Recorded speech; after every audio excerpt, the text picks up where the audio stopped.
Kay kini nga litra, kasagaran ani silent. Okay ba, basta right H. Dili siya pilon og basa. Mao gani ma, silent H.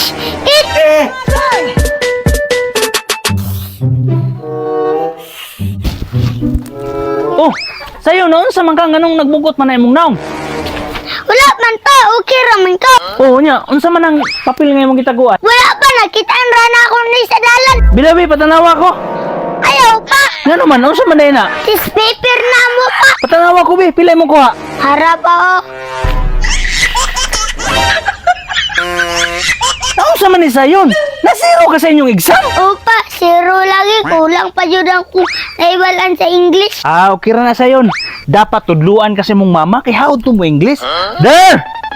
There! Oh, unsa man? Tanawa ra guning kuha ni sayon sa ilang exam mo? Zero? Ay, naku sayon yun sa manini mo wa ka nag-study ani. Ang study man ko ba? Maura dyan kaya sa akong uto. Maayo ani there. Tudluan ni mo ni si sayon og English. Ada, busy man ko oy. Ikaw na lang tudlugod ana. Ha? Dili ko eh. Ikaw ra. Mag-hire na lang tanig mag-tutor sa iya para mutudlo sa iya English. Usay tutor. Ayaw na oy. Gasto na na kayo. O di, ikaw na lang gani tudlo sa iya. Bitaw ma, ikaw na ilay tudlo sa ako ha. Bright, bitaw ka. Hay. Batay bitaw di ka maminaw sa ako sayon. Amino, lagi ko ma, basta ikaw. Sige, pagsugod na mugtuon, samtang sayo pa. Alin na diri sayon. Okay sayon. Magsugod ta sa pinakadelikadong litra sa alpabet. Naday na pa. Oh, na oy. Oh, unsa na na ma? Ang pinakadelikadong litra sa alpabet, litrang W. Tungod, mao kini ang sinugdanan sa litrang war. Aside ana, mao po di ang sinugdanan sa tanang pangutana. For example, what, where, when, and who. Kung masipit ka nagtubag, maunang mag-war. Tinaw juday na ma. Delikado ang W nga litra. Tinuod ganino, i-explain na gay nako. Dapat yung pinakadelikado na ma. Saman? Kaya ang pusog mangutana anak ma. Nagsugod po sa W. Unsa man na? Wife and woman. Kung masipit, tubag sila papa, war yun. Paghilom diya sayon, mo mabagsak ka.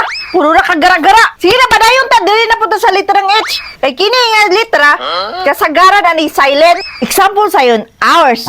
Pero ang pagbasa ni mo ani, hours, silent H. Okay, nakuha ni mo ha? Kasagaran sa H, silent. Okay ba, basta right H. Dili siya pilon og basa. Oo, okay, silent guys. Yan o. Okay ba, dali na ba na kaya English? Pag English na ta diri sa walay. Sigurado ka? Sigurado kay bahay. Okay sayon, go to the kitchen and hit the food. Okay ma, no problem. A few moments later. Oy there, asa man si Sayon? Amot lang. Murag na naman to sa kusina. Basit ngit pa niyang pagkaon. O Sayon, asa naman akong gisugo sa imo ha? Urot na ma. Ha? Nga naman? Akong ikaon ma, mao may ingon nimo. Ha? Wa ba ko nigo sa imo nga kauna? Ingon ko hit the food. Inita ba? Mao gani ma, silent H. It. So, akong ikaw ng pagkaon. Silent H. Silent H. Silent H.